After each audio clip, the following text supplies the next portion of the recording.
வாருங்கள் நண்பர்களே! டிஎன்பிஎஸ்சி நண்பர்களுக்கு வணக்கம். இப்பொழுது வினா எண் 83லிருந்து 90 வரைக்கும் 1, 2, 3, 4, 5, 6, 7, 8 கொஸ்டின் இப்போ பார்க்க போகிறோம். இதில் 5 டைப் இருக்குது. அது ஸ்கொயர் ரூட் கணக்கு எல்லாமே சேம் நம்பரா. இதுக்கு முன்னாடி கொஸ்டின் நம்பர் 72லேருந்து 77 வரைக்கும் ஒரே மாதிரி நம்பர் இருக்கும். ஸ்கொயர் ரூட்டில் ஒரே நம்பர் ப்ளஸில் இருக்கிற நம்பரை பார்த்தோம். இப்பொழுது அது வெவ்வேறு நம்பர். இப்பொழுது சேம் நம்பர், ஒரே நம்பர். இப்போ இந்த root 12 plus root 12 square root of root 12 இந்த மாதிரி ஒரே நம்பரில் ஒரு 3 கொஸ்டின், ப்ளஸில் 3 கொஸ்டின், மைனஸில் ஒரு கொஸ்டின், கூட்டு வட்டியில் ஒரு 2 கணக்கு, எல்சிஎம் ஒன்று, இந்த மாதிரி ஒரு 4-5 மாடல் இருக்குது. இதில் பார்க்க போகிறோம்.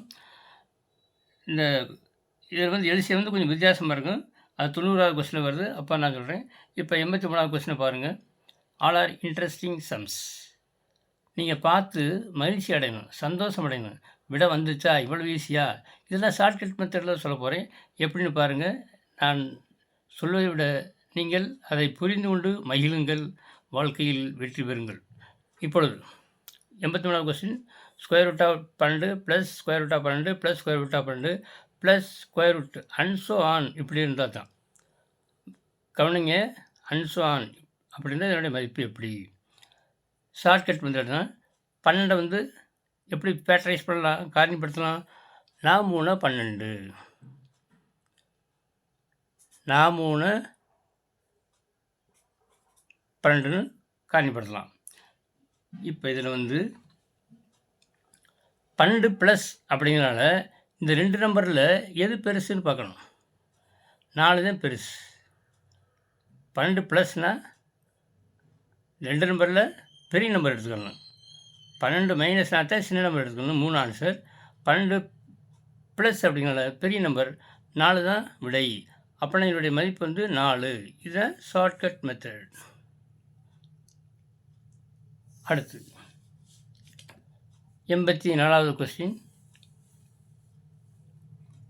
Square root of 30 plus square root of 30 plus square root of 30 plus and so on. அதே மெத்தட் தான் இதுவும். இதை 30 எப்படி காரணிப்படுத்தலாம்? 5 பெருக்கல் 6, 5000 30. பக்கத்தில் இப்படி 5000 30 பக்கத்தில் இருக்கணும். 30 சொல்லக்கூடாது. அதை அண்டர்ஸ்ட் பண்ணிங்க. அதே மாதிரி போன கணக்குலையும் 4 3 12 போடணும். 6 2 12 12 1 12 அப்படி சொல்லக்கூடாது. ஏன்னா அப்போ தான் இதுக்கு கரெக்ட் ஆன்சர் இதில் கிடைக்கும். அதை மனசில் வச்சுக்கோங்க. இதை இப்போ நியரஸ்ட் ஸ்கொயர் நம்பர் 5 6 அப்படின்னு we can factorize. இதில் 30 ப்ளஸ் இதுதான் நீங்கள் மெயினாக கவனிக்கணும். 30 ப்ளஸ் இருக்கிறதுனால இந்த 2 நம்பரில் எது பெருசு? 6 தான் பெருசு. அப்புறம் இந்த 6 தான் ஆப்ஷன் பி விடை. அடுத்து 85வது கொஸ்டின், இது போன 2 கணக்கும் ப்ளஸில் வருது, இது மைனஸில் வருது. ஆனால் சேம் நம்பர் தான். இது ஒரு type. 6 square root of 6 minus square root of 6 minus square root of 6 minus square root and so on. இப்படி அண்ட் ஸோ ஆன் போகணும். அப்போ தான் இந்த கணக்கு, இந்த ஷார்ட்கட்டு கரெக்டாக இருக்கும். இல்லாட்டி தப்பாகிவிடும். ஓகே. 6 எப்படி நியரஸ்ட் ஸ்கொயர் பண்ணலாம்? அதாவது நியரஸ்ட் மல்டிப்ளிகேஷன் நம்பர் ஃபேக்டரைஸ் அப்படின்னு சொல்கிறோம்னா தான். 2 6 அப்படின்னு பெருக்கலாம்.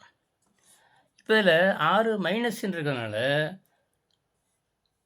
சின்ன நம்பர் எடுக்கணும். இங்கே 3 2 சின்ன நம்பர் 2 தான். அப்படின்னா 2 தான், ஆப்ஷன் ஏ தான் கரெக்டு. இந்த மாதிரி நீங்கள் செலக்ட் பண்ணணும். அடுத்து 86வது கொஸ்டின், கொஸ்டின் நம்பர் 86 பாருங்கள். Square root of 72 plus square root of 72 plus square root of 72 plus and so on. இதனுடைய மதிப்பு என்ன? இதை எப்படி ஃபேக்டரைஸ் பண்ணலாம்? 72 ஃபேக்டரைஸ் பண்ணணும். காரணிப்படுத்தம்னு அர்த்தம்.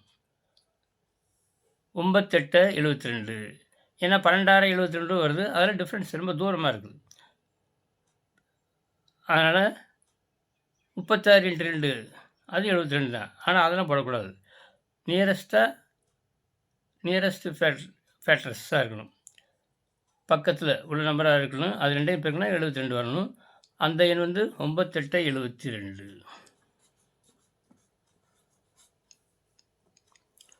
இங்கே 72 ப்ளஸ்ன்னு இருக்கு. 72 ப்ளஸ்னாக்கும் இது 2ல் 9, 8 எது பெரிய நம்பர்? 9 தான். அப்படின்னா 9 தான் ஆப்ஷன். இதுதான் விடை. ஆப்ஷன் டி தான் correct answer. Similarly, next question 87.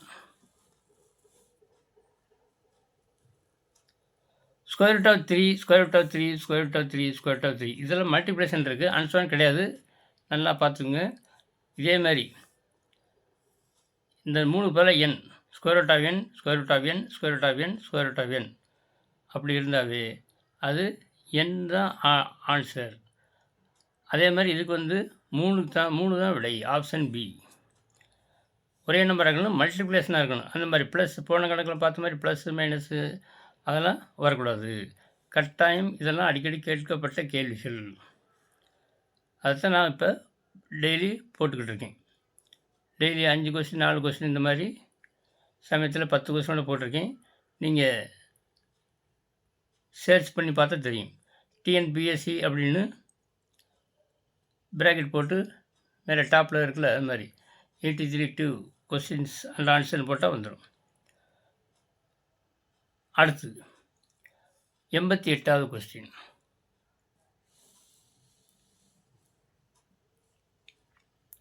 கூட்டு வட்டி கணக்கு.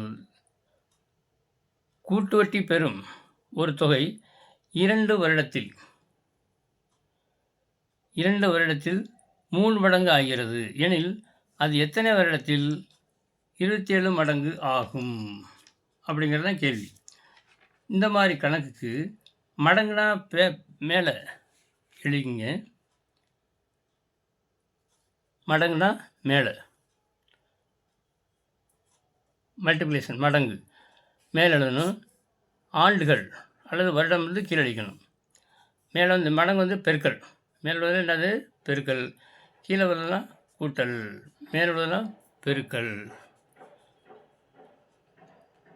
மடங்குகளில் மேலே போட்டுங்க, ஆண்டுகள் கீழே போட்டுங்க. மடங்குனா பெருக்கல், ஆண்டுகள்னால் கூட்டல். இப்போ பாருங்கள், இப்படி கோடு போட்டுங்க. கூட்டு வட்டி பெறும் ஒரு தொகை 2 வருடத்தில் 3 மடங்கு ஆகிறது. என்ன சொல்லியிருக்கேன்? மடங்குனா மேலே போடணும். 3 மடங்கு.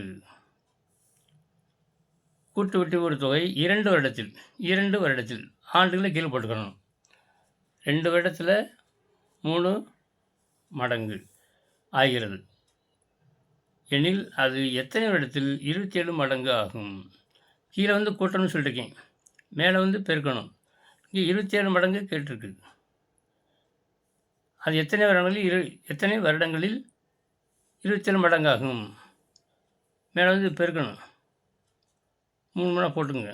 3 9 93 27 வந்துச்சா? 27 மடங்கு. மேலே 27 மடங்கு. அதை பார்த்துங்க. எத்தனை வேணால் போட்டுக்கலாம், ஆனால் நம்ம அதோட நிப்பாட்டிக்கணும். கீழே அதே மாதிரி இதே நம்பர் எத்தனை வேணால் போட்டுக்கலாம். போயிட்டே இருக்குது. நம்மளுக்கு எத்தனை தேவை அது மாதிரி நிப்பாட்டிக்கலாம்.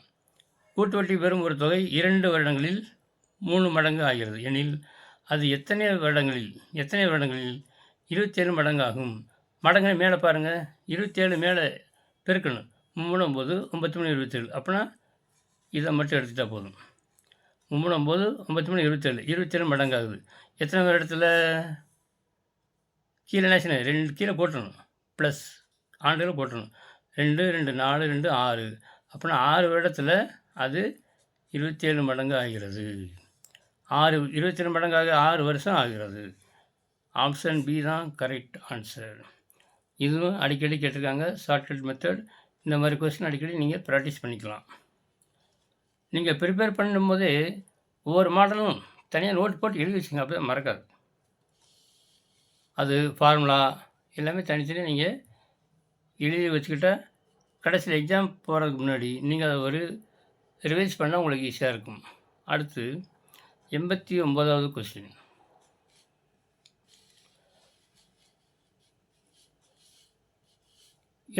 கொஸ்டின் இது அதே மாதிரி தான். ஒரு தொகை கூட்டு வட்டியில் 45 வருடங்களில் 8 மடங்கு ஆகிறது எனில் எத்தனை வருடங்களில் 2 மடங்கு ஆகும்? போன கணக்கில் 2 வருஷம் கொடுத்து 3 மடங்கு ஆகுது. அப்போனா 27 மடங்காக 27 மடங்கான எத்தனை வருஷம் கேட்டிருக்கான். இப்போ பெரிய நம்பர் ஒரு தொகை கூட்டு வட்டியில் 45 வருஷம் கொடுத்து 8 மடங்கு ஆகுது அப்படின்னா 2 வருஷம் கீழே வரான். 8 மடங்கு ஆகுது எனில் எத்தனை வருடங்களில் 2 மடங்கு ஆகும்? இது அதே மாதிரி தான். மடங்கு மேலே போட்டுக்குங்க. மடங்கு மேலே, ஆண்டுகள் அல்லது வருடங்கள் கீழே, இப்படி போட்டுக்கலாம். நீங்கள் ஷார்ட்டாக சும்மா சைடில் போட்டுக்கலாம். ஒரு தொகை கூட்டு வட்டில் 45 வருஷம் அப்படிங்கிறத நீங்கள் ஆண்டுகள் அப்படின்னா கீழே போடணும். இந்த 45 15 பிரிங்க. அப்போ ஈஸியாக இருக்கும், முழுசாக வர மாதிரி. 15 30, 30 15 45. அப்போ 45 வருடங்களில் 15 30, 30 45.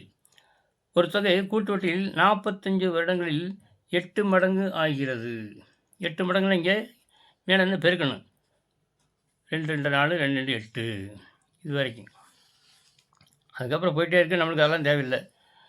45 மடங்கு 45 வருடங்களில் 8 மடங்கு 2 2 4 2 8 மடங்கு ஆகிறது எனில் எத்தனை வருடங்களில் அது 2 மடங்காகும்? 15 வருஷங்களில் அது 2 மடங்கு ஆகும். அப்படின்னா 15 வருஷம்தான் உங்களுக்கு ஆன்சர். 15 வருஷம் 2 மடங்குன்னு அர்த்தம். இந்த மாதிரி ஆன்சரை செலக்ட் பண்ணணும். அடுத்து 90வது கொஸ்டின். LCM of 2/3 5/9. சாதாரணமாக 2 நம்பருக்கு மட்டும் எல்சிஎம்மாக 2க்கு 5க்கு எல்சிஎம் என்ன? அதாவது மீச்சிறு பொது மடங்கு அப்படின்னு சொல்லணும். தமிழில் மீச்சிறு பொது மடங்கு. 2க்கு 5க்கு என்னது? 7 10. 3க்கு 9க்கு என்ன எல்சிஎம்மு? 9. ஆனால் இங்கே அப்படி போடக்கூடாது. அப்படி போடக்கூடாதுன்னா எப்படி சார் அப்புறம் போடுறது அப்படின்னு கேட்குறீங்களா? இது சாதாரணமாக இப்போ கூட்டல் கழித்தல் அப்படின்னு என்ன செய்வோம்? கீழே மீசம் எடுத்து அப்புறம் மேலே குறுக்கு பெருக்கல் பண்ணி எல்சிஎம் கீழே எடுத்து மேலே பெருக்கு வகுத்து மேலே அது மாதிரி போடுவோம். அதான் எப்படின்னா, இப்போ கீழே 3க்கு 9க்கு எல்சிஎம் என்னது? 9 தான். இப்போ 9 3 எடுத்தா 3 9. அந்த 3 மேலே பெருக்கணும். 3 2 6. 9 3ஆல் வகுத்து வர நம்பரை மேலே பெருக்கணும். அதே முறை. இங்கே ப்ளஸ்னால் ப்ளஸ் போடணும், மைனஸ்னால் மைனஸ் போட்டு ஆன்சர் போட்டுரும். இங்கே கம்மா இருக்குது. ஏன்னா எல்சிஎம் கணிக்கணும். அதனால் இங்கே கீழே 3க்கு 9க்கு மீசியமாக எல்சிஎம் 9 தான். 9/3 3 3 9. அந்த 3 2 6ன்னு போட்டுக்கணும் கம்மா. அடுத்து 9/9 வகுத்தாக்க 9/9 1 தான். அப்படின்னா அந்த 5 அப்படியே போட்டுக்கலாம். இப்போ என்ன செய்யலாம்? இப்போ நீங்கள் பெருக்கலாம்.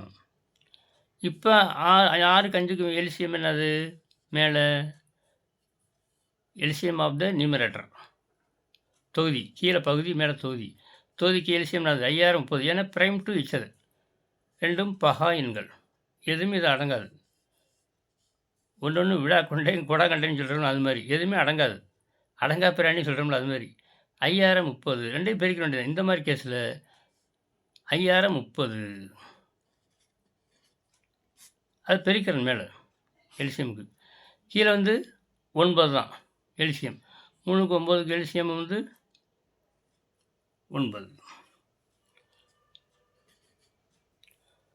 இப்போ இதை சுருக்கலாம். நீங்கள் 3 9 பைத்து 3 30. அப்போனா 10/3 தான் உங்களுக்கு விடை.